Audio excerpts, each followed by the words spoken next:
So bless you, my darling, my angel. Heaven is mine, and life is divine with you. Hi, Elaine. Hey, how's it going? Good.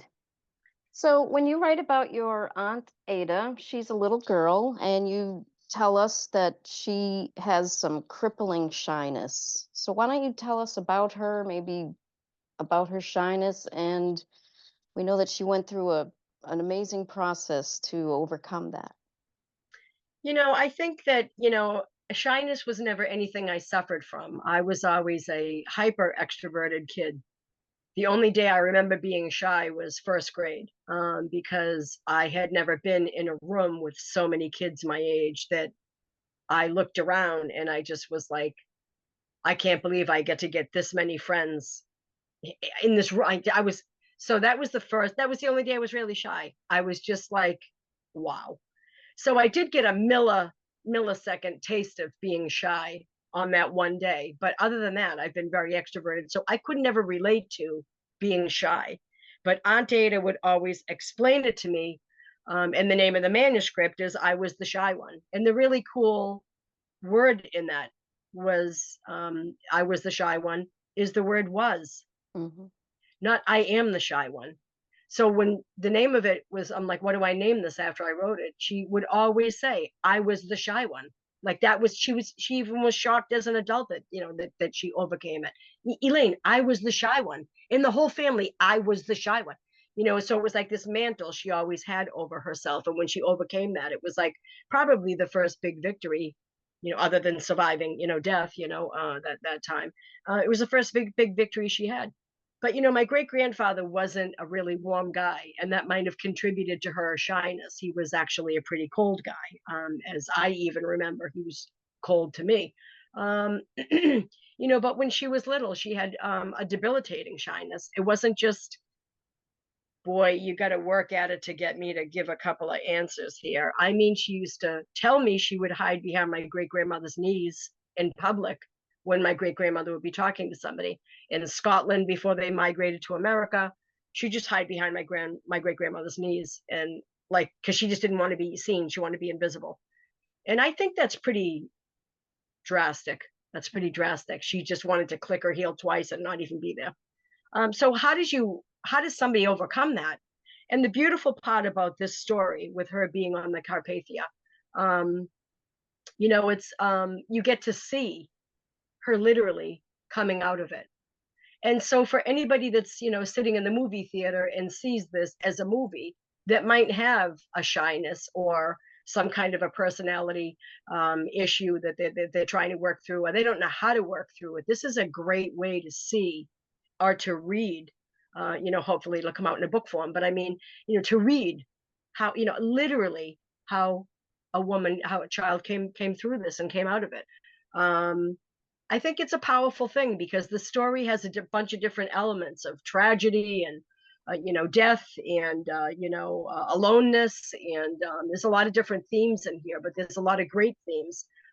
Empathy, which I think the world is really lacking today. We've somehow have erased our empathy in some online chat groups and some social medias, and kind of bullying seems to be a big thing right now. But I mean, so I mean, it's powerful to show a demonstration of how a kid came out of crippling shyness, um, and how it morphed her into a totally different human being. So when she's on the Carpathia, trying to go to Europe and reunite with her family, um, the girl that walks up the ramp to get into that boat has an amazing scene when her doctor and her are leaving each other, because they've really got a great bond because of everything that they've gone through. He had never seen a miracle before. She was supposed to have died. She didn't. She's on this boat by herself. They gave her a chaperone, but still, she's an unaccompanied minor with crippling shyness on a huge ocean liner in 1912, reuniting with her family. Hmm. That's enough to make you stay in your cabin, okay?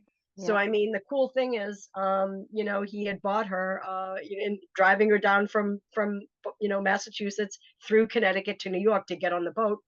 They stop in a little pub and to have lunch in Connecticut, and he buys her at the cash register two brand new snacks that are debuting, that are mentioned like 32 times in the manuscript. It's very powerful the way she not only mentions them, but almost as a product demonstration of them, everywhere she goes as a way to share and meet somebody new. So Oreo and Whitman Sampler. It's just the debut of these two amazing American icon brands, and she walks onto the boat with both of them under her arm as a gift from the doctor. But when she gets up on the boat, when she realizes everything, the gravity of everything, that scene is just an amazing scene. It's honestly like almost a panic attack, slow motion, slow moving panic attack. However, fast forward, the Titanic rescue, everyone's life being interrupted, the tragedy, the triumph, the astonishment, everything. You see her as a tight rosebud that wanted to not even be seen, that wanted to just evaporate in public, like I just don't even. And then you see her opening to be an astonishingly beautiful rose, because the girl that walks onto the Carpathia ramp is nothing near the girl that walks off it in New York when they're bringing back the Titanic survivors. It's amazing to see on film, to read in a manuscript, how that happens, hour by hour, day by day, episode by episode. It's really a powerful thing.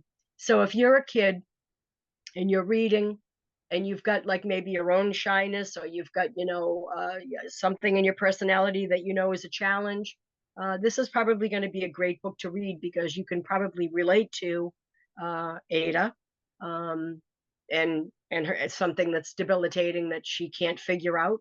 It's beyond her, yet you see her figure it out. It's a blueprint on how she figured it out and became a different person, and conquered it. It's very powerful. It's almost a story within a story. That always was very impressive to me every time Auntie would tell me.